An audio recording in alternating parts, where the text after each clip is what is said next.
Welcome to Suman IT TV, India's first and only exclusive IT channel truly dedicated to students, employees, and software professionals, where you can learn, unlearn new things, upgrade your skill set, educate, and empower yourself in IT enabled services.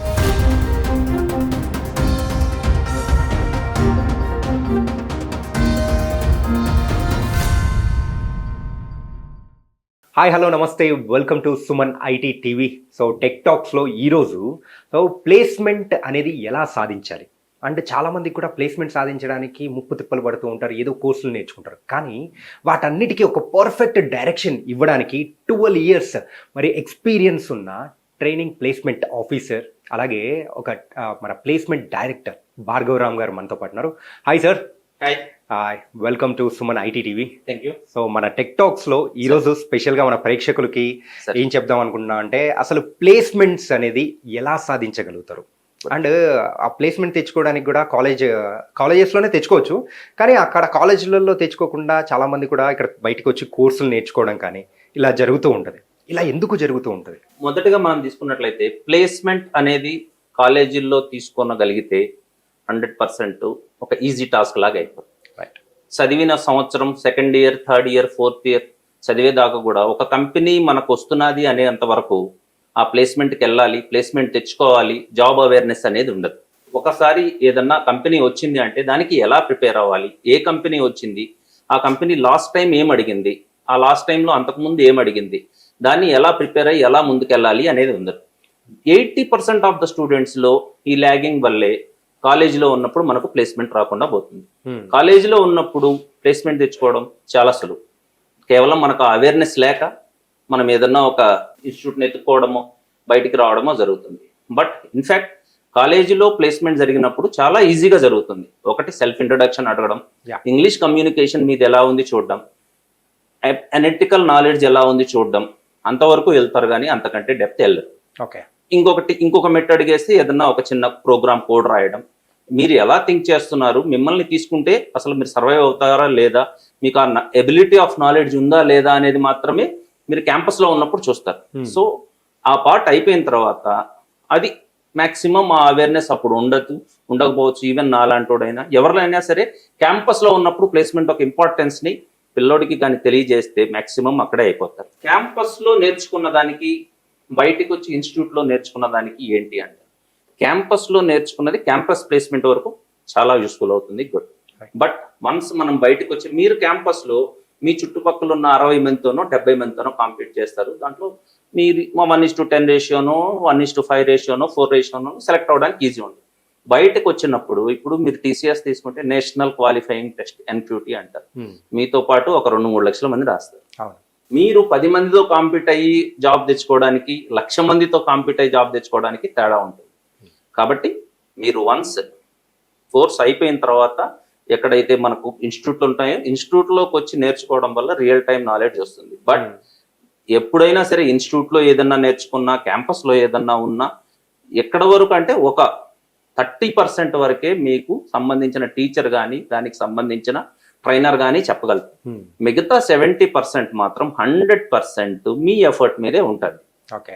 Basics అనేది నేర్చుకుంటూ దాన్ని update చేసుకుంటూ పోవడం అనేది perfect version. ప్రస్తుతం ఉన్న భూమిలో sir అదేదో భూమిలో ఉంది దాన్ని నేర్చేసుకుంటానంటే బాగుంది, నేర్చేసుకుంటావు. దానికి ఒక బేస్ అనేది ఒకటి ఉంటుంది కదా. రైట్. ఆ బేస్ నుంచి నేర్చుకొని బేస్లో నువ్వు స్ట్రాంగ్ అయినప్పుడు ఏ వర్షన్కైనా అప్డేట్ అవ్వచ్చు. నీ దగ్గర ఆండ్రాయిడ్ ఫోన్ ఉంది, అది నెక్స్ట్ వర్షన్కు సపోర్ట్ చేయాలి అంటే దాంట్లో బేసిక్ ఆండ్రాయిడ్ ఉండాలి. మామూలు డబ్బా ఫోన్ తీసుకొని వచ్చి సార్ నేను అప్డేట్ అవుతాను అంటే అది సపోర్ట్ చేయదు. ద సేమ్ థింగ్, నీ దగ్గర ఒక నాలెడ్జ్ ఉంది, టెక్నాలజీ బేసిక్స్ ఉండే నాలెడ్జ్ ఉంది అంటే దాన్ని నువ్వు అప్డేట్ చేసుకోవడానికి ఉపయోగపడుతుంది. అంతేగాని ఏం లేని దాన్ని తీసుకొని వచ్చి సార్ నేను డైరెక్ట్గా దాన్ని ఏఐ నేర్చేసుకున్నా అంటే అడిగి ఏఐ అంటే ఏందో కూడా తెలియదు. CS sir, CS is booming sir. ఏంటి సిఎస్? ఎక్కడ సిఎస్ తెలియదు, అతనికి ఏందో తెలియదు. But CS most of the parents కూడా ఇలానే ఉన్నారు. బట్ ఎడ్యుకేటెడ్ పేరెంట్స్ అలానే ఉన్నారు, అన్ఎడ్యుకేటెడ్ పేరెంట్స్ అలానే ఉన్నారు. వాళ్ళకి బేసిక్స్ నుంచి ఒక లాంగ్వేజ్ నేర్చుకొని ఆ లాంగ్వేజ్ యొక్క నెక్స్ట్ అప్డేట్ ఏంది నేర్చుకుంటే వాళ్ళు ఎంత పెద్ద ఎన్విరాన్మెంట్కి వెళ్ళినా 100% సక్సెస్ అవుతారు. వితౌట్ బేసిక్స్ నేనేదో సిఎస్ నేర్చుకోవాలి, ఏఐ నేర్చుకోవాలి అంటే జరిగే పని కాదు. ఈవెన్ ఒక ఇన్స్టిట్యూట్ లో అయినా, ఒక కాలేజీలో అయినా, ఇంకొక దగ్గరికి వెళ్ళినా, ఎక్కడికి వెళ్ళినా బేసిక్స్ టీచర్ చెప్పేది ఒక 30% ఉంటే 70% కేవలం మనం చేసే ప్రాక్టీస్ ని బట్టి ఉంటుంది. అంటే క్యాంపస్ ప్లేస్మెంట్ లో జరిగే ఆ ఇంటర్వ్యూస్ కి అండ్ బయటికి వచ్చి కోర్స్ నేర్చుకున్న తర్వాత జరిగే ఆ ఇంటర్వ్యూస్ కి డిఫరెన్స్ ఏంటి ఉంటుంది? క్యాంపస్ ప్లేస్మెంట్స్ జరిగేటప్పుడు మోస్ట్ ప్రాబబ్లీ ఇంటర్వ్యూస్ పరంగా తీసుకున్నట్టయితే బేసిక్స్ లో ఉంటాయి. ఒకటి నేను ఇందాక చెప్పినట్లు ఒక 60 మెంబర్స్ లో కాంపీట్ చేసేటప్పుడు ఒక చిన్న టెస్ట్ పెట్టడం. ఫస్ట్ క్యాంపస్ ఇంటర్వ్యూలో you will be scrutinized by means of percentage criteria. Okay, first thing అయిపోయింది. ఎందుకంటే నిన్ను క్యాంపస్ లోకి వచ్చినారు అంటే 100 మంది ఉండే క్యాంపస్ లో ఆయన 100 మందిని తీసుకోవాలని, 50 మందిని తీసుకోవాలని ఇలా రాడు. మంచి వాళ్ళని తీసుకోవాలని వస్తాడు. బట్ అందరినీ తీసుకోవాలంటే పాసిబుల్ కాదు. First scrutinizing point percentage criteria. If you are meeting 70% and above, you are first qualified for the test. ఆ టెస్ట్ రాయడానికి ఒక బేసిక్ టెస్ట్ ఒక 20-30 ఉండేది పెడతారు. దాంట్లో ఓన్లీ కోడ్ ఉంటుంది అనుకోకూడదు. అబిలిటీ ఉంటుంది, యాప్టిట్యూడ్ ఉంటుంది, రీజనింగ్ ఉంటుంది, the way how you are thinking, the way how you are producing అనేది అనుకుంటుంది. నెక్స్ట్ పార్ట్కి వచ్చేసరికి క్యాంపస్ లో మీకు ఈ ఇంటర్వ్యూస్ అయిపోయిన తర్వాత, ఈ ఎగ్జామ్స్ అయిపోయిన తర్వాత ఫేస్ టు ఫేస్ ఉంటుంది. సింపుల్ ఫేస్ టు ఫేస్ లో మిమ్మల్ని మీ ప్రాజెక్ట్ గురించి అడుగుతుంది. ద మెయిన్ థింగ్ వచ్చేసరికి ఇక్కడ మీరు చూసినట్లయితే మీరు క్యాంపస్ లో జరిగే ఇంటర్వ్యూస్ లో మీ ప్రాజెక్ట్ ఏదైతే ఫైనల్ ఇయర్ ప్రాజెక్ట్ ఉంటుందో దాని మీద కాన్సన్ట్రేట్ చేసి కొంచెం కోడింగ్ మీద కాన్సన్ట్రేట్ చేస్తే you or through in the campus, finish. అదే మీరు బయటికి వచ్చినట్లయితే లెవెల్స్ ఆఫ్ ఇంటర్వ్యూలు మారుతాయి. మీకు అక్కడ నేను ఇందాక చెప్పినట్టు 10 మందిలో కాంపీట్ చేయడానికి 1000 మందిలో కాంపీట్ చేయడానికి డిఫరెన్స్ మారుతుంది. 100% మీరు కాలేజీలో నేర్చుకున్న దాంతో అన్లెస్ అండ్ ఈవెన్ మీకు ఎక్కడైనా అన్ఫార్చునేట్లీ మీ ఎఫర్ట్ కూడా పెట్టి ఒక 1-2 స్టెప్స్ లో మిస్ అయింది అంటే బయటకు వచ్చైనా మీరు ఏ ఇన్స్టిట్యూట్ లో చేరకున్నా సరే మీరు తెచ్చుకోవచ్చు. అట్టని చెప్పి అందరూ ఇన్స్టిట్యూట్ లోనే తెచ్చుకుంటుండే కాదు. The way how you are, అంటే ఒక్కోసారి క్యాంపస్ లో నర్వస్ ఫీలింగ్ ఉంటుంది. మీరు ఎంత బాగా రాసినా, ఎంత బాగా చేసినా లాస్ట్ మూమెంట్ లో మీరు మీ ప్రాజెక్టు మీరే చేస్తుంటారు.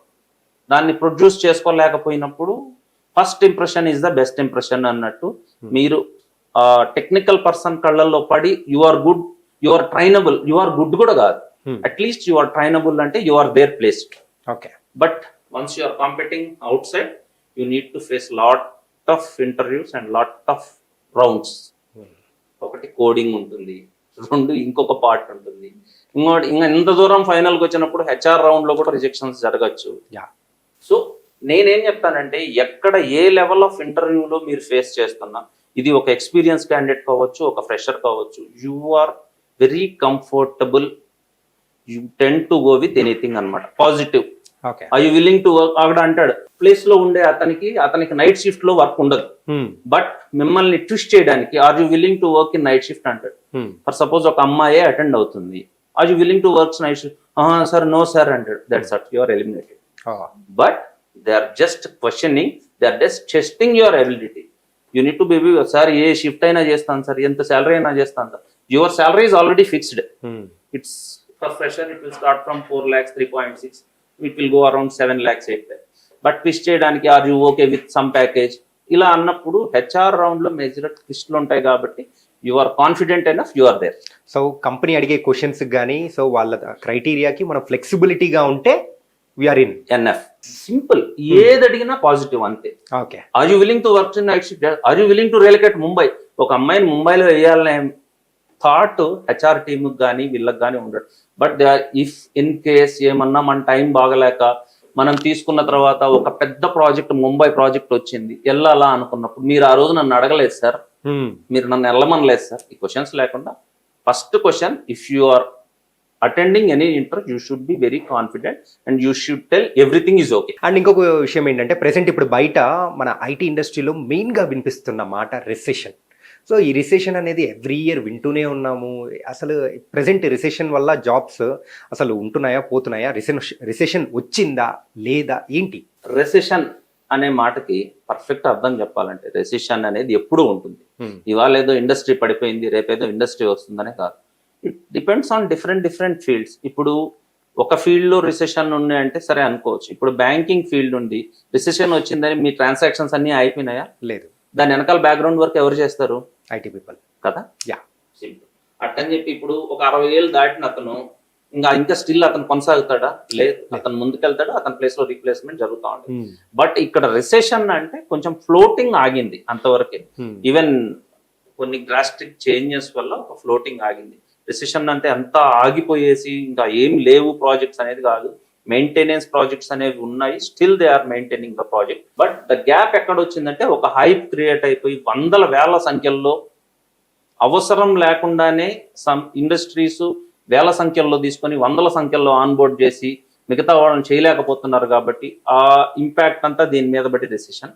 But still if you are recession అనే మాట ఎవరైతే ప్రాక్టీస్ లో ముందుంటారో, ఎప్పుడు ఏ న్యూ టెక్నాలజీ వచ్చినా అప్డేట్ అవుతారంటారో అతనికి ఈ రిసెషన్ అనే మాట అవసరం లేదు. అండ్ 12 years ఆఫ్ ఎక్స్పీరియన్స్ అనేది కూడా ఉంది. ప్లేస్మెంట్ డైరెక్టర్ గాను ఎంతో మందిని చూసింటారు, ప్లేస్ చేసింటారు, ఇలా ఉంటుంది. కానీ ఆఫ్టర్ కరోనా, సో ఇన్ఫాక్ట్ చెప్పాలంటే 2021 దీని తర్వాత నుంచి మార్కెట్ అనేది కూడా ఎక్కువగా డౌన్ అనేది కూడా ఉందని కనిపిస్తుంది. ఆ గ్రాఫ్ అనేది డ్రాస్టికల్ గా కొంచెం డౌన్ అయింది. ఎందుకంటారు అలాగా? బట్ ద వన్ థింగ్ ఏంటంటే కరోనా తర్వాత మార్కెట్ డ్రాస్ట్ అయ్యింది అనేది అయితే కాదు. పోస్ట్ కరోనా అంటే 2022 బ్యాచ్ వరకు క్యాంపస్ ప్లేస్మెంట్ హెవీగా జరిగాయి. మీరు చూసినట్లయితే 2021, 2020 కంటే కూడా 2022లో ఒక్కొక్క కంపెనీ మేజర్ గా తీసుకుంది. వాళ్ళని తీసుకున్న వాళ్ళని అలకేట్ చేయడానికి ప్రాజెక్ట్స్ లేక, యుఎస్ లో కొన్ని మనం తెలుసు కదా, మనం సపోర్ట్ చేసే ప్రాజెక్ట్స్ మాక్సిమం యుఎస్ ఉండొచ్చు. వీటిలో కొన్ని డ్రాస్టిక్ చేంజెస్ వల్ల దాన్ని మూవ్మెంట్ చేయలేక ఆగినాయి. అక్కడి నుంచి 2022 నుంచి వచ్చిన ప్రతి year 2022 good, but good in placements, not good in onboarding. అక్కడి నుంచి తీసుకున్నట్టే 2023 almost all it is move to 30-40%. 2024 now it is booming అనమాట. ఇప్పుడు 2024లో పాస్ అయ్యే క్యాండిడేట్ కు మాత్రం definitely the industry start booming. Recent గా Accenture లో అరౌండ్ thousands ఆఫ్ ప్లేస్మెంట్స్ జరిగింది. Even every IT industry is opening now. But only thing ఏంటంటే ఈ 2 years కొంచెం డ్రాస్టికల్ గా అటు ఇటు ఫంబుల్ అయిందని చెప్పాలి. అండ్ ఇంకొక విషయం కూడా చెప్పుకోవాలి. సో కంపెనీస్ రిసెషన్ దీని గురించి మాట్లాడుకున్నాము. సో ఇప్పుడు ప్రెసెంట్ ఉన్న స్టూడెంట్స్ కానీ ఏ టెక్నాలజీ నేర్చుకుంటే ఈజీగా గన్ షాట్ జాబ్స్ అనేది కూడా వస్తాయి అనుకోవచ్చు? ఏ టెక్నాలజీ నేర్చుకుంటే కంటేగా బేసికల్లీ మనకు కొన్ని ఉంటాయి. ఒకటి జావా, ఒకటి .NET, ఇలా ఉంటాయి. బేసిక్స్ ఆఫ్ జావాలో మీరు 100% మీరు కానీ కొంచెం గమనించినట్లయితే, ఏదైనా జావా పరంగా అయితే తీసుకున్నట్టు, .NET పరంగా తీసుకున్నట్టు వాటిలో ఊప్స్ కాన్సెప్ట్స్, మీరు జావాలో ఊప్స్ కాన్సెప్ట్స్ ఏముంటాయి, .NET లో ఊప్స్ కాన్సెప్ట్స్. వాటిలో మీరు బేసిక్గా డెప్త్కి వెళ్ళగలిగితే నెక్స్ట్ లెవెల్ ఏంటనేది మీరు చూసుకోగలిగితే ఏఐని, లేకుంటే మీరు చెప్పినట్టు సైబర్ సెక్యూరిటీని, వీటిలోకి పోవచ్చు. బట్ ఏదైనా అప్డేట్ అవ్వాలి అనుకున్నట్టు, నేను ఇందాక చెప్పినట్టు మనం you should be in at least in the primary basic level నుంచి అప్డేట్ అవ్వాలి అంటే you should be very strong in all these parts. But ఎంత టెక్నాలజీ పరంగా ఉన్నా కమ్యూనికేషన్ పార్ట్ అయితే 100% ప్లే చేస్తుంది. రైట్. నేను మీకు ఇంకొక చిన్న విషయం చెప్తాను. కమ్యూనికేషన్ పార్ట్ 80-90% ఉండి టెక్నికల్ పార్ట్ 30-40% ఉన్నా you are there in the country. Okay. Because they are once మనం 1-to-1 మూవ్ అయినప్పుడు, if you are I'm very communicating పరంగా బాగా కమ్యూనికేట్ చేసినప్పుడు ఫస్ట్ ప్రిఫరెన్స్ నాకే ఇస్తారు. Even though the guy who scored 90% అన్నా సరే, బికాస్ హీ నెక్స్ట్ లెవెల్లో మీరైనా నేనైనా ఒక కంపెనీకి ప్లేస్ అయినాము అంటే you need to interact with the client. Client మనోడు ఉండడు. నేను కోడ్ మొత్తం రాసేస్తాను, టాప్ టు బాటమ్ రాసేస్తాను అంటే ఎక్స్ప్లెయిన్ చేసేదానికి క్లయింట్కి నీ భాష అర్థం కావాలి, ఏం చేసుకుంటాను? Right. It is not correct. Communication పార్ట్లో మీరు కానీ గుడ్ అయితే 75% ఆఫ్ ద జాబ్స్ మీరు ఈజీగా గ్రాప్ చేసుకోవచ్చు. ఓకే.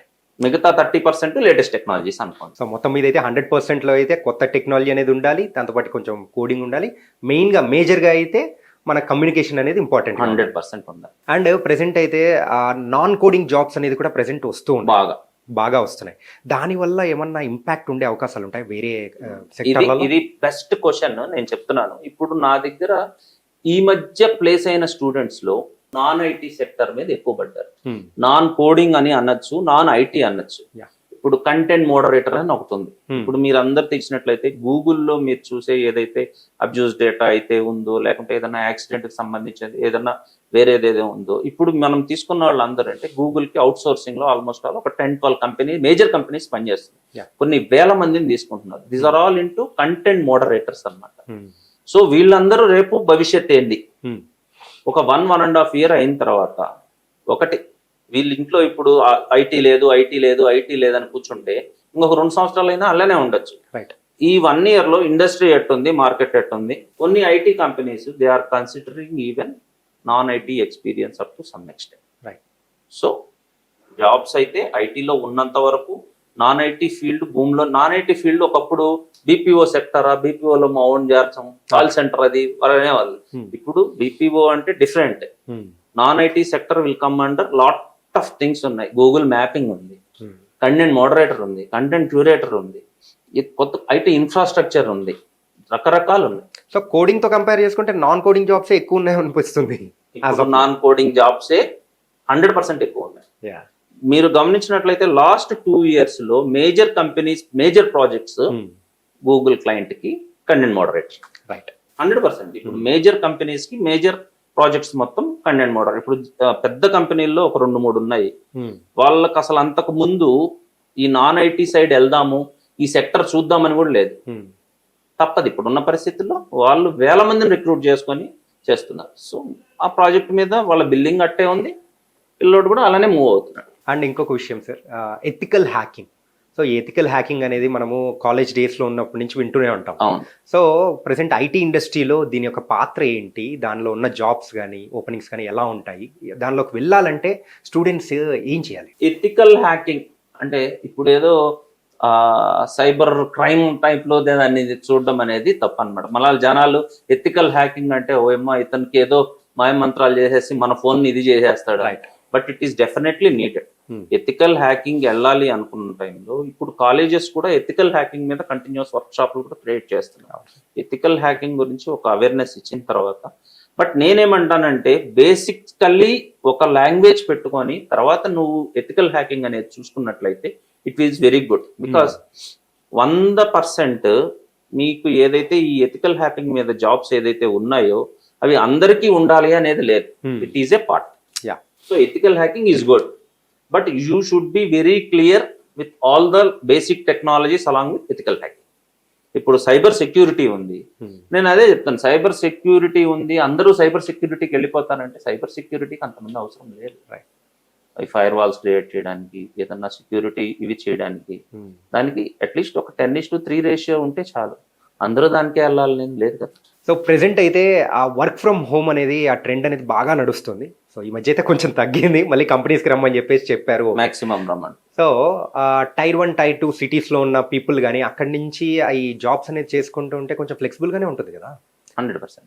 యా, అక్కడి నుంచి అంటే అలా చేయడం వల్ల కంపెనీస్కి కూడా బెనిఫిటే, కానీ మళ్ళీ they are coming back to the companies. ఇలా ఉండడం వల్ల అసలు ఎవరికి బెనిఫిట్ అనేది ఉంటుందంటారు? ఇప్పుడు వర్క్ ఫ్రమ్ హోమ్ ఆప్షన్ తీసుకున్నట్లయితే ఇప్పుడు బేసిక్ లెవెల్గా ఉండే వాళ్ళకి వర్క్ ఫ్రమ్ హోమ్ ఆప్షన్ అనేది కుదరదు. ఎందుకంటే బేసిక్ లెవెల్ అంటే లెవెల్ 1, లెవెల్ 2 అంటే 1 year ఎక్స్పీరియన్స్, 2 year ఎక్స్పీరియన్స్ వరకు బేసిక్ గా మీకు ఒక టెక్నాలజీని పూర్తిగా నేర్పించాలి అంటే ఆన్లైన్ లో మనం చెప్పడం, ఆన్లైన్ కోర్సులు అంటే మీకు తెలిసిందే కదా, వింటుంటాం, చూస్తుంటాం, చేస్తుంటాం, జరిగిపోతా ఉంటాయి, మనకు చుట్టుపక్కల సరౌండింగ్స్ డిస్టర్బెన్స్ ఉండొచ్చు ఏదో. బట్ నా సజెషన్ ఏంటంటే అట్లీస్ట్ మన ట్రైనింగ్ పార్ట్, ప్రాజెక్ట్ లో మూవ్ అయ్యే పార్ట్ వరకు it should be there in a company premises.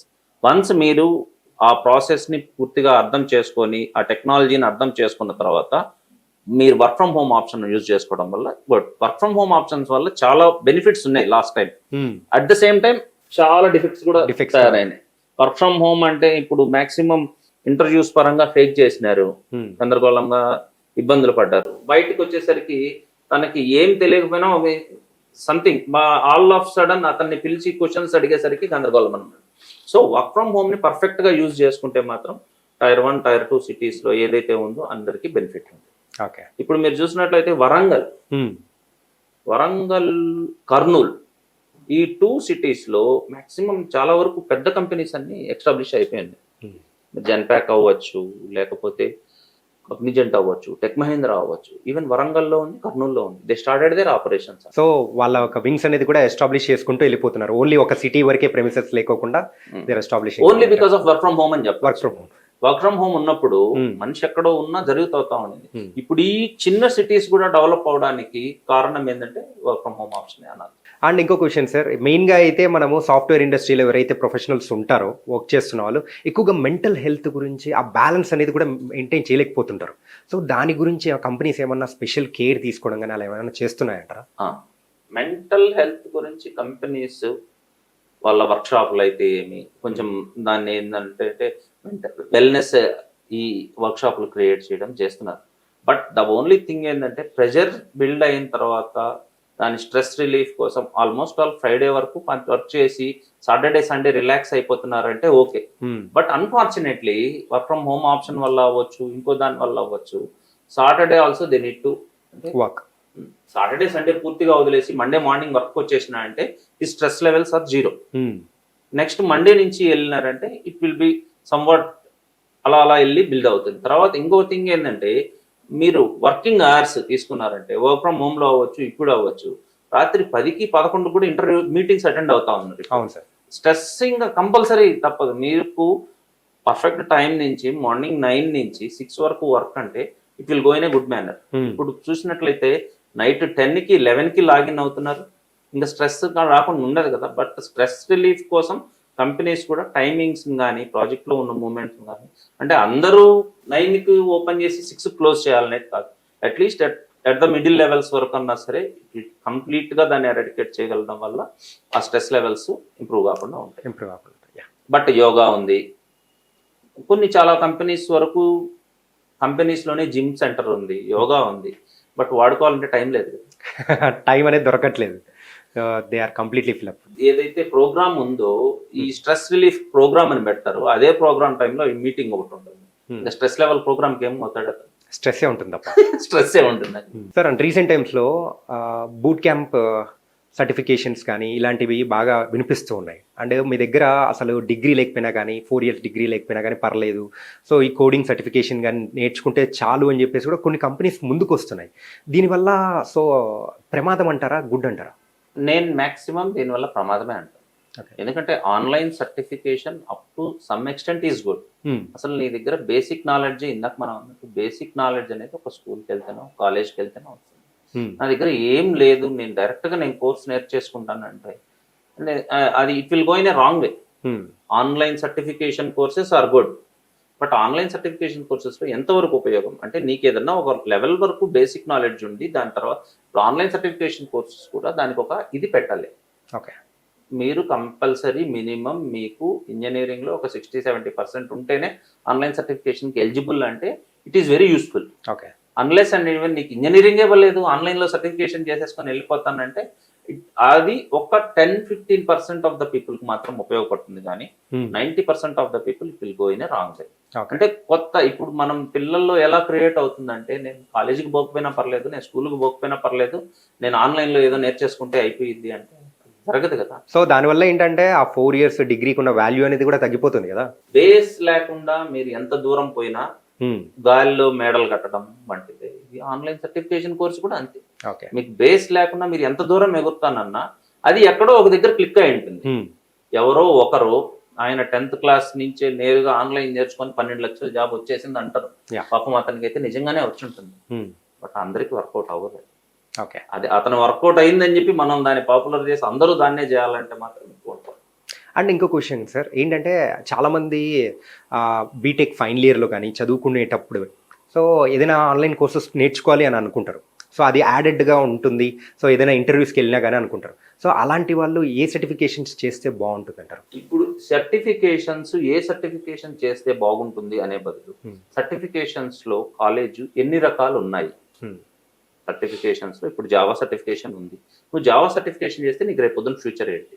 Sun network certification ఉంది, నెట్వర్క్ CCNA సర్టిఫికేషన్ ఉంది, Cisco certified and network analysis. దాంట్లో చేస్తే నీకు ఉపయోగం ఏంటి? ఇవి సర్టిఫికేషన్స్ నేరుగా తీసుకుని వెళ్ళి పిల్లాడు మైండ్లో రుద్దే బదులు సర్టిఫికేషన్స్ మీద ఒక అవగాహన కలిగించి దాన్ని తీసుకెళ్ళడం మేలు. ఇప్పుడు మీరు చూసినట్లయితే ఇంజనీరింగ్ బ్రాంచ్ల్లో ఇది ఎలా ఉంటుందంటే ఇంజనీరింగ్ బ్రాంచ్ల్లో లాస్ట్ ఇయర్ వరకు సిఎస్సి ఎవరు చూసినా సిఎస్సి, అసలు నెక్స్ట్ బ్రాంచ్ కూడా లేదు అన్న ఫీల్ లో ఉండేవాళ్ళు అనమాట. దాన్ని తీసుకొని వెళ్ళేసి ఇప్పుడు సిఎస్సి చదివినోడు సాఫ్ట్వేర్ తప్ప ఏం లేదు, నీ మైండ్ లో సాఫ్ట్వేర్ తప్ప ఏం లేదు, నువ్వు ఎట్టన్నా బోరా అంటే నాకు సిఎస్సి సరే నేను చదువుకుంది నాకేం తెలియదు, వాడిని ఏదన్నా వేరే బయటికి రోబోటిక్స్ వైపు మూవ్ చేద్దామన్నా ఇంకో వైపు మూవ్ చేద్దామన్నా ఈస్ నిల్ నాలెడ్జ్. ఇప్పుడు నేనేమంటానంటే కోర్సులు, సర్టిఫికేషన్ కోర్సులు కానీ ఇంకోటి కానీ కాలేజెస్ నుంచి బయటకు వచ్చిన తర్వాత అయినా సరే, కాలేజీలో ఉన్నప్పుడైనా సరే వాటి గురించి పూర్తి అవగాహన నేర్చుకోవడం కరెక్ట్. ఓకే. ఇది నేర్చుకుంటే దీంట్లో ఉద్యోగ అవకాశాలు ఇవి ఉన్నాయి. ఫర్ సపోజ్ కొన్ని ఇవి ఉన్నాయి. ఇప్పుడు సపోజ్ ఒక పెద్ద కంపెనీలోనే సైబర్ సెక్యూరిటీ గురించి పూర్తి కోర్సు నేర్చుకుంటే గానీ ఫ్రెషర్స్ ని తీసుకోమనేది ఒకటి ఉంటుంది. వాళ్ళ ఫ్యూచర్ స్కోప్ ఏంటి? సైబర్ సెక్యూరిటీ మీద ప్రాజెక్ట్స్ ఉన్నాయి కాబట్టి వాళ్ళు సైబర్ సెక్యూరిటీ మీద ట్రైన్డ్ క్యాండిడేట్స్ నే కావాలి అంటారు. ఒకప్పుడు పరిస్థితి కాదు, ఇచ్చేసేయండి బల్క్ లో 100 మంది నుండి 200 మంది నుండి 300 మంది మేము తీసుకొని వెళ్ళేసి ఒక ట్రైనింగ్ సెంటర్ లో ఇన్ హౌస్ ట్రైనింగ్ అన్నమాట. వాళ్ళకి జాబ్ ప్రొవైడ్ చేస్తున్నారు, వాళ్ళకి శాలరీ ప్రొవైడ్ చేస్తున్నారు, ట్రైనింగ్ స్టార్ట్ చేసేవాళ్ళు. వాళ్ళు over a period of time 3 months 4 months train చేసి వాళ్ళలో బాగున్న వాళ్ళని ప్రాజెక్టులు వేసుకునేవాళ్ళు. ఒక over a period of 6 months 7 months తర్వాత ఎందుకు వెనక్కి వచ్చేసారు, వేస్ట్ అయిపోయింది. అండ్ ఇంకో క్వశ్చన్ సార్ ఏంటంటే అంటే మన సిఎస్సి, ఐటీ, సో ఈ బ్రాంచ్ వాళ్ళే కాకుండా ఈసీఈ, మెకానికల్, సివిల్ ఇలాంటి వాళ్ళు కూడా సాఫ్ట్వేర్ జాబ్స్ అనేది కూడా చేస్తూ ఉంటారు. ఎందుకోసం అంటే అట్రాక్టివ్ శాలరీస్ అని కానీ, సో అక్కడ లైఫ్ అనేది డిఫరెంట్గా ఉంటుందని చెప్పేసి వస్తూ ఉంటారు. సో అలాంటి వాళ్ళు ప్రెసెంట్ మళ్ళీ ఇప్పుడు ఇండస్ట్రీలోకి రావాలి అని అంటే సో వాళ్ళు కూడా అంటే టెక్నాలజీ ఏదైనా నేర్చుకోవాలా, లేకపోతే క్యాంపస్లో అయితే ఇట్స్ ఇంపాసిబుల్ అన్న? క్యాంపస్లో ఇంపాసిబుల్, బట్ ఎందుకు క్యాంపస్లో మెయిన్ ఇంపాసిబుల్ ఎక్కడ వస్తుంది అంటే, ఒక కంపెనీ ఫర్ సపోజ్ ఒక పెద్ద కంపెనీ విప్రో క్యాంపస్కి వస్తున్నది, వాళ్ళు బోర్డు కట్టుకుని ఎలిజిబిలిటీ మరి ఇచ్చేసి వచ్చేస్తారు. CSC, EC 70%, no triple, no mechanical, no civil, waste. ఇంకా ఈ మెకానికల్, సివిల్, ట్రిపుల్ ఉన్నాడు ఎక్సెప్షనల్ స్కిల్స్ మెయింటైన్ చేసుకొని బయటికి వచ్చిన తర్వాత కాంపీట్ చేయగలిగితే జాబ్స్ పొందుతాడు. బట్ మెకానికల్, సివిల్ వాళ్ళకి సాఫ్ట్వేర్ కంపెనీస్ లో జాబులు రాలేదు అనుకుంటే మాత్రం తప్పు.